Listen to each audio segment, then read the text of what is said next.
कल हमने इस कथा में जो बात की थी,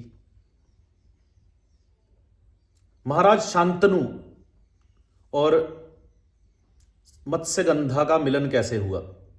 महाराज शांतनु और मत्स्यगंधा के बारे में हमने आपको पूरी कहानी सुनाई।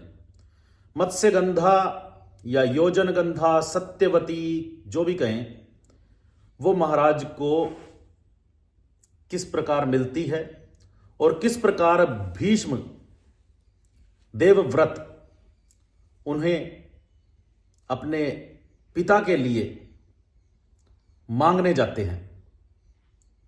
देवव्रत चाहते हैं कि मत्स्यगंधा, योजनगंधा मेरे पिताश्री के साथ विवाह करें।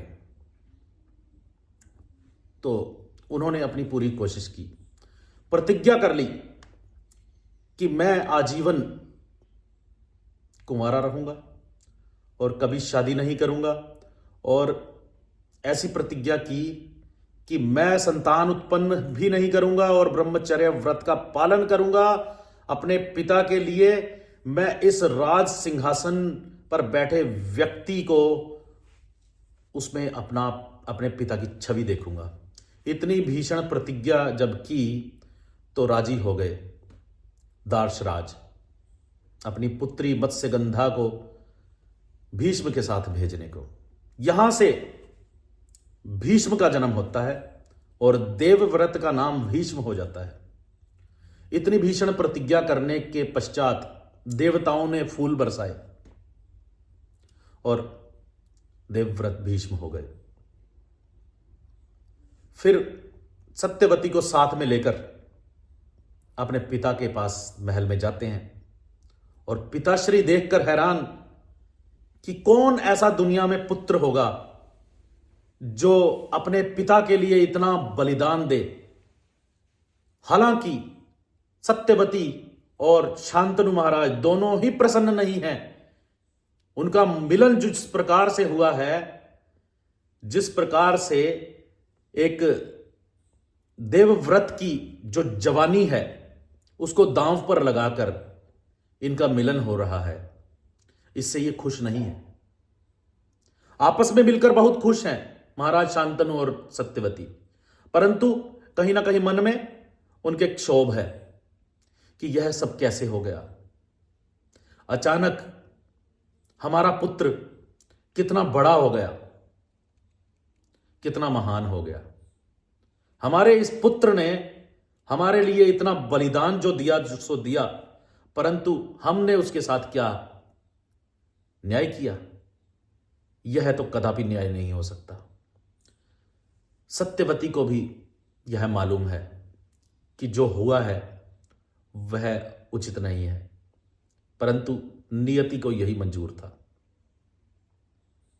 महाराज शांतनु को सत्यवती मिल गई, उनकी तन्हाई दूर हो गई, परंतु अब एक नई चिंता सता रही थी कि किस प्रकार से हमने ये कदम उठाया है और किस कीमत पर मुझे ये सत्यवती मिली है। शायद शांतनु महाराज अपने आप को दुनिया का सबसे बड़ा अभागा समझते होंगे। वो बहुत उदासी के लम्हे थे। उस उदासी में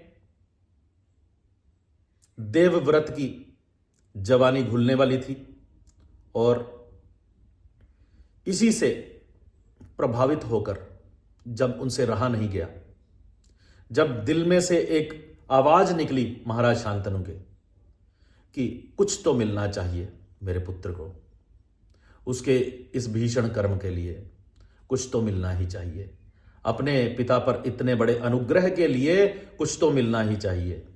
तो जैसे दिल में से निकलती है ना आवाज, तो वो आवाज निकली। इतने सत्यवादी पिता, इतने तपस्वी पिता, जो राजा रहकर भी तपस्या में रत रहे, जिनका पूरा जीवन ही एक तपस्या था, जिन्होंने अपने पूरे जीवन में किसी को कष्ट नहीं दिया, ऐसे सत्यवादी राजा का जो आशीर्वाद है वो कैसे निष्फल जा सकता है। आशीर्वाद स्वरूप उन्होंने कहा कि तुम्हें इच्छा मृत्यु हो। जब तक तुम इच्छा नहीं करोगे तुम्हारी मृत्यु नहीं होगी। मृत्यु की दासी तुम्हारी प्रतीक्षा करेगी। मृत्यु एक दासी की तरह तुम्हारी प्रतीक्षा करेगी और समय यह देखेगा। यहां देवव्रत भी कहते हैं कि मैं तो इस हस्तिनापुर की, इस राजगद्दी की रक्षा करने के लिए ही अपना जीवन समर्पित कर चुका हूं। उसके लिए मैं निष्ठावान हूं।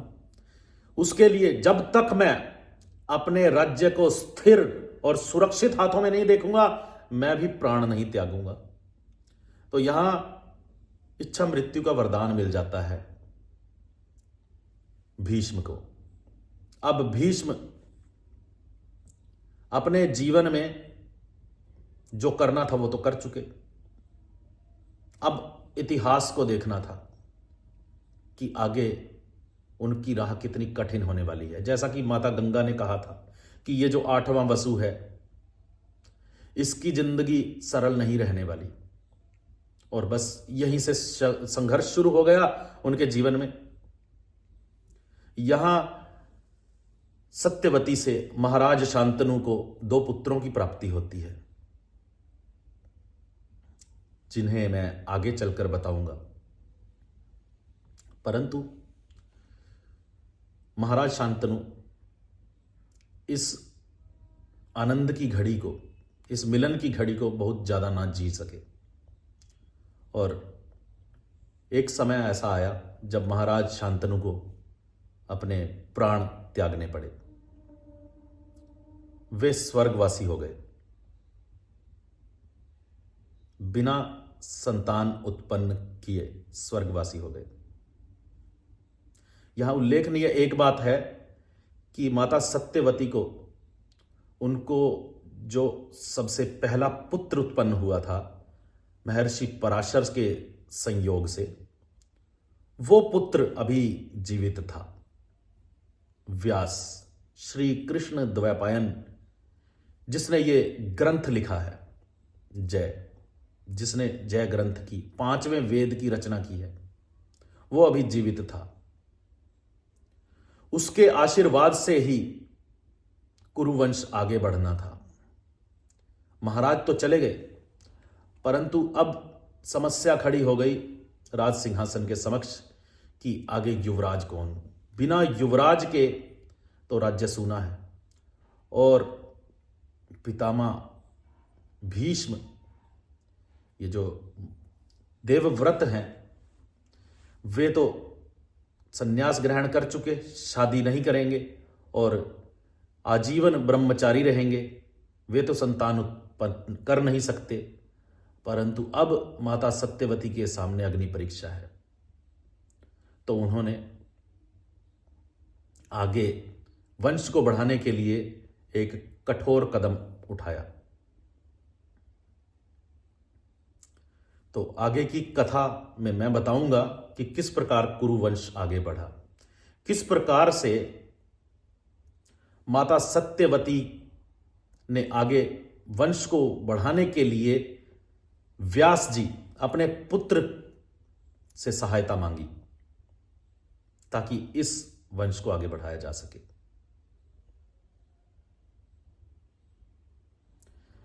आज की कथा में इतना ही। मिलते हैं अगले अंक में। अगर आपको ये कथा अच्छी लगती है, इससे कुछ ज्ञान मिलता है, तो आप इसे लाइक जरूर करें, दूसरों के साथ शेयर करें और हमें फॉलो कर लें। चाहे आप हमें YouTube पर देख रहे हो, आप हमें सब्सक्राइब करें, या इंस्टाग्राम पर देख रहे हो या फेसबुक पर देख रहे हो तो हमें फॉलो करें। बस हमारी आपसे इतनी ही कामना है। धन्यवाद। जय श्री कृष्ण।